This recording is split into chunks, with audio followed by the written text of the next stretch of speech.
Yo, what's going on, guys? Trey back again here to bring you another video. This one's going to be talking about the Pride decade. Pride Fighting Championships. Basically, a look back on Pride from my perspective to give my thoughts. I thought it was a good time since, this weekend the UFC is going to be going to Japan, and we're going to get to see a Rampage fight in Japan, at a UFC show, which will be interesting because they haven't been to Japan for a really, really long time. And, it just brings back a lot of memories from Pride and that kind of stuff, and Pride Fighting Championships. So I thought I would do a review of Pride Fighting Championships as an organization, things I liked about Pride, things I miss that we don't get to see quite anymore. And the reason why I personally preferred it when it was big over the UFC. When I look back and I look at the UFC versus Pride, I absolutely love Pride, and I've made a list of all the reasons why I feel that it's better than the UFC. I used to look forward to Pride events so much more than the UFC. I would watch UFC events quite a bit. Like, I'd watch most of their big events and a lot of their other ones, but really, to me, I got excited for Pride. When Pride was around, I was like, I would get stoked for Pride cards, absolutely stoked. So without further ado, let's get into the list. So the first reason why I absolutely loved Pride Fighting Championships was the presentation. Okay, the presentation of Pride was so much more a spectacle than the UFC was. The UFC, when you watch the UFC card, it was like you're watching like a cage fight. You're watching, you see the gladiator. They've abandoned this now, but there used to be like, the gladiator putting on his armor, and they would play that every time, and it was like, ah. And the music they used for the UFC when the fighters would come out, it was like, oh, it was horrible. I didn't like it at all. Pride had everything down to, like, it was a spectacle. It really was. Seeing it at the Tokyo Dome with so many people, 70,000 fans, 60,000, 50,000, whatever. These events were humongous. You had tons of great fighters come out. You had the fireworks, okay? So they would have fireworks come on, you know what I mean? And it looked like, when you see the presentation of the WWE, it was on par with that kind of presentation. You've got like a big Titantron. The guys come out. There's fireworks. There's, awesome music. I, to this day, love the Pride theme music. I hope that when Rampage fights this weekend, he uses it as his intro, because he did a while ago in Detroit when he fought Machida, and it gave me goosebumps all over, man. I was just so stoked to hear the Pride intro music for the fighters and stuff. You can listen to the Pride theme if you want to go look it up on YouTube after watching this. I love the theme, man. The Pride theme was absolutely magnificent theme. It felt magical. The way, if you listen to the song, you listen to the theme, you see the presentation of Pride. There was a magic to it. There was something special to it that really made you feel like you were watching the best fighters in the world compete. It felt like a real world version of Street Fighter.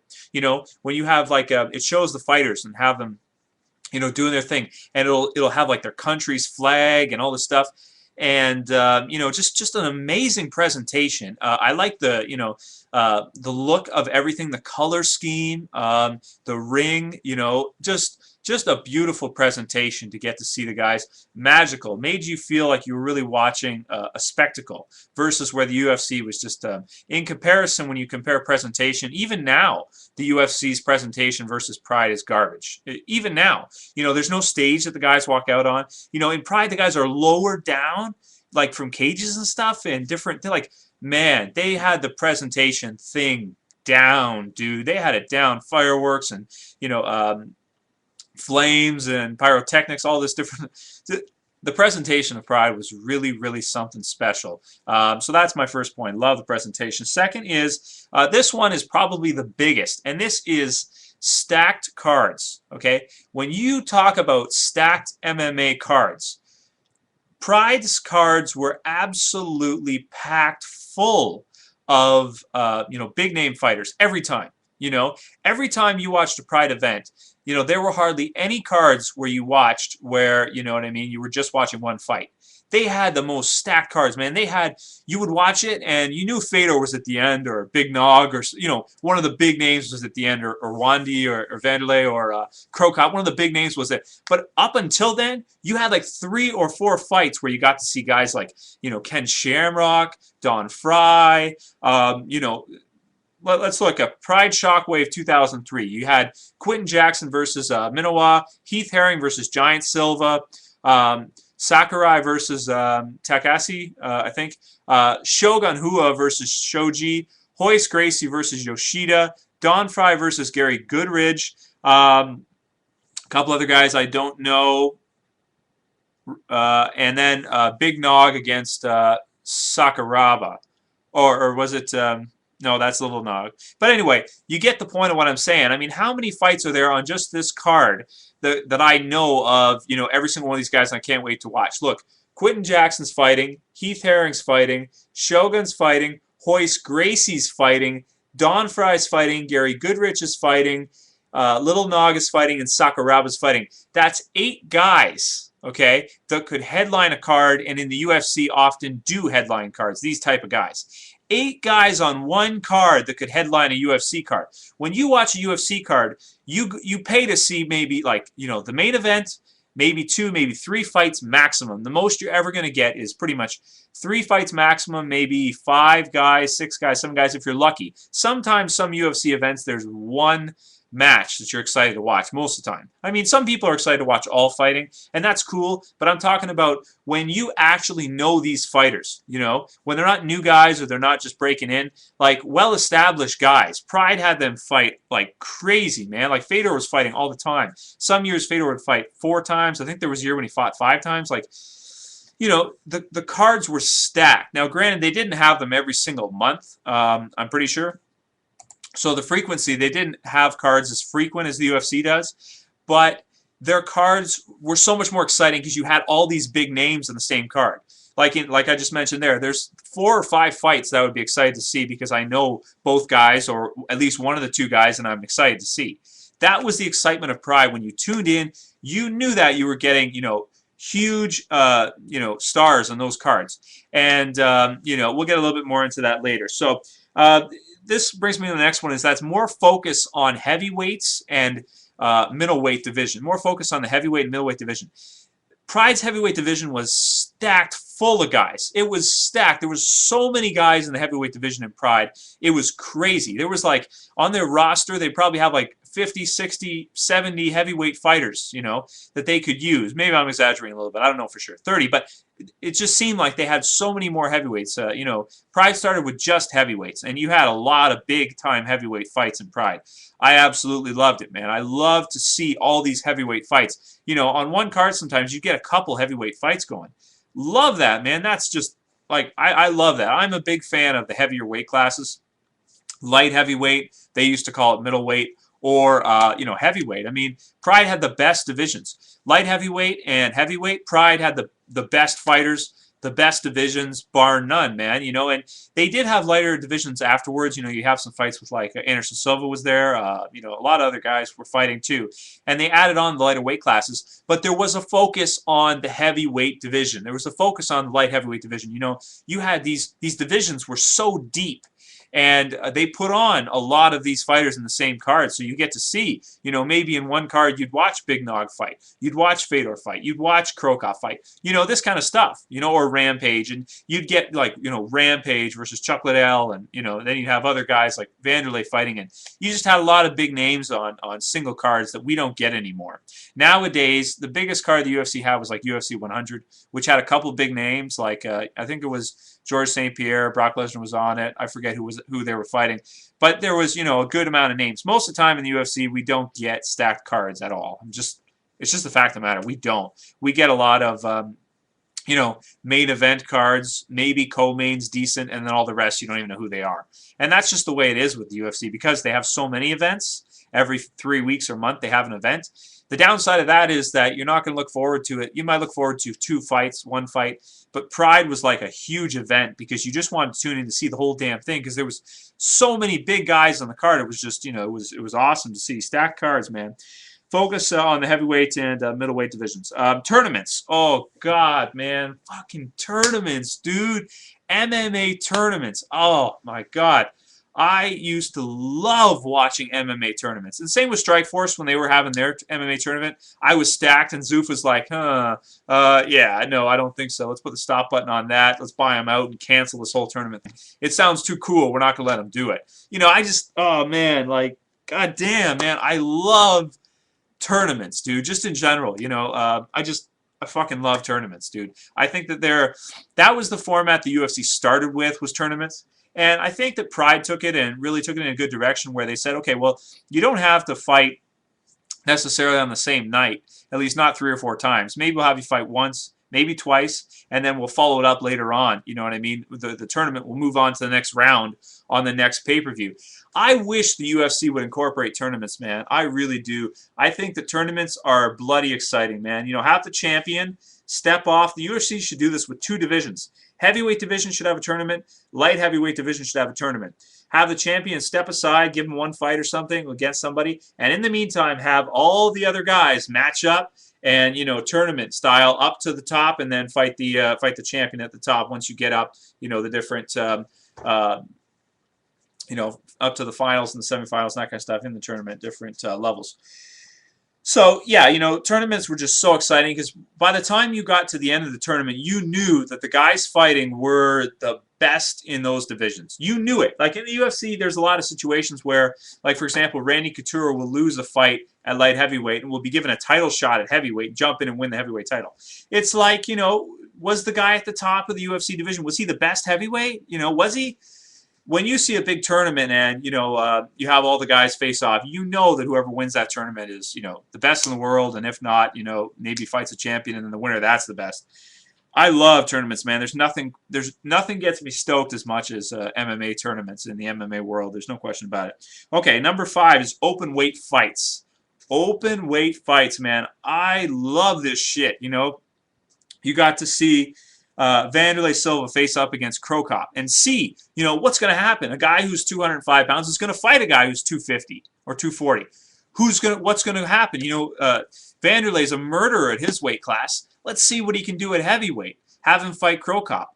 Man, you know, that is exciting, you know. How many people would love to see John Jones fight Alistair Overeem or fight JDS? How many people would love to see Anderson Silva fight George St. Pierre? Just for the fun of it, man. Like, forget about titles, forget about belts, whatever, man. Open weight, just have them fight. You know, like, that's what I want to see, man. That shit gets me so stoked. Like, can you imagine seeing that? John Jones versus Anderson Silva. Forget about belts, just have them fight. You know, or like, just... Man, exciting. That stuff gets me absolutely stoked. Open weight, man. That is so cool. Definitely stuff the UFC should consider. But, you know, they want to be a sport, so they don't want to, you know, come across as like they're doing stuff like that. But I definitely think that that was just something crazy, man. Getting to see, you know, open weight tournaments like that, open weight fights was just, that was so exciting, man.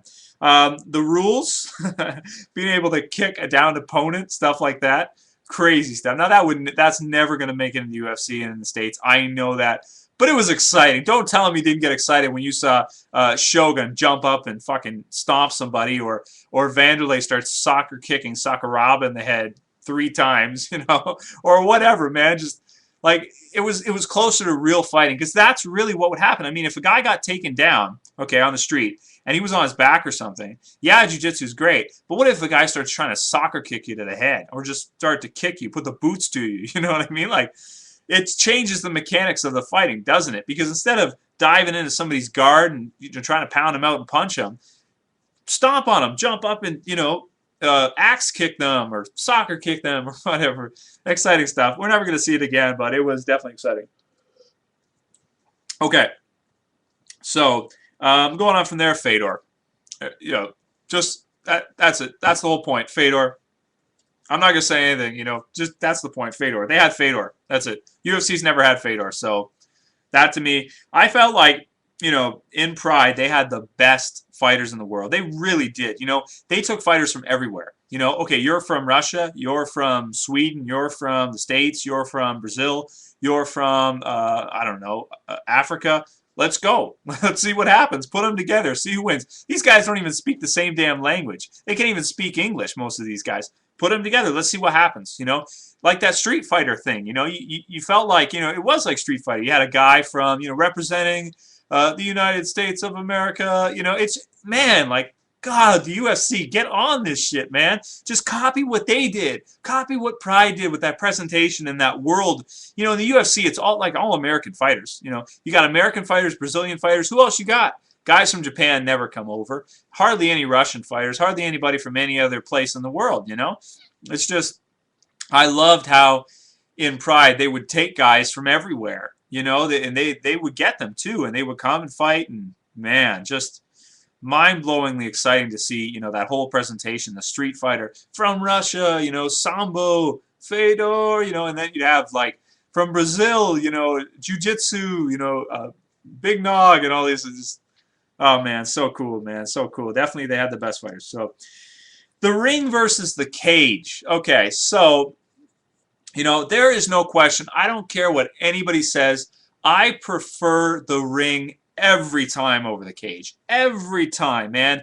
Just, you know, there's something about a ring to me that is more professional than a cage. I mean, a cage, you know, like cage fighters and that kind of stuff is like, you know, I don't know, man. It just feels dirty to me. It feels like, you know, I don't know, man. It favors wrestling a lot because you can push guys up against the cages. I mean, you could push them against the ropes too, but it changes the mechanics of the fighting. It really does.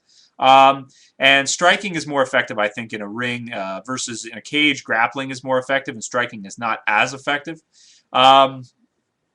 There was the problem where guys would get up against the cage and they'd have to like push them in, that kind of stuff, or the ring and guys, you know, the ropes and guys would push them, you know, back in or get thrown into the ropes and stuff like that. But I don't know. To me, it just it felt, you know, it seemed to open up the stand-up a lot more to me. To me anyway, it seemed to, you know, the ring and the visibility too, you know, of seeing guys in a ring like that. It just felt so like old school, like, you know, like, I don't know, it just felt, to me, it feels right to have the ring. To have the cage like that, you know, I'm not a big fan of the cage. Also, it's hard for the audience to see through a cage. It's a lot harder to see through a cage than it is to see, you know, through ropes in a ring. It's just the fact of the matter. It's much more difficult. So, me personally, I'm a big fan of the ring versus the cage. Again, it just adds to the presentation. It makes everything look cleaner to me, and I like it a lot more, man. I like the angles better that you can get, you know, that you can't get through a cage, you know. So that's just a personal preference. You know, I know a lot of guys disagree and they like the cage, but I like the ring, always have, no question about it. Going on from there, I mentioned already the worldwide fighters, country versus country. You know, you get that whole, like, you know, like I said, Fedor from Russia versus, you know, this person from the States, and you just have, you know, you felt like you were getting the worldwide plethora of fighters, or, you know, Pride had a worldwide repertoire to call on of fighters that were ready to go. You know, it's just, to me anyway, the UFC feels like it's so stationed in the U.S. and in Brazil. The other countries just get, you know, shifted to the side. You just don't get a lot of fighters from them. I really felt like Pride was a worldwide, you know what I mean, worldwide show. Going on from there, better fighters I mentioned before, and the last one, fan favorite fights. So this is one the UFC never does, or almost never. You know, again with the open weight thing, you know, they would take older fighters who not necessarily weren't in their prime anymore, and they would make them, you know, face off. You had Don Fry against Ken Shamrock. You had, you know, so-and-so against so-and-so. Big names that were big before that maybe are not in their prime anymore. Have them fight. The fans are here to get entertained. They want to see Ken Shamrock against Don Fry. They know they're not going to be champions again. They know Ken's not going to win the title. Fry's not going to win the title. We just want to see them fight because they're big names. It's a lot of fun, and we want to see it. Fan favorite fights. So that's all the reasons why I love the Pride decade, and I felt like Pride was the better organization than the UFC in terms of viewership and, you know, just presentation style. You know, all of those other reasons, the fighters, everything, just, man, Pride ruled, dude. Pride ruled. I'd love to see the UFC adopt some of those, you know, things that Pride had. Anyway, that's it for this video, guys. We'll see you for the next one later. Peace.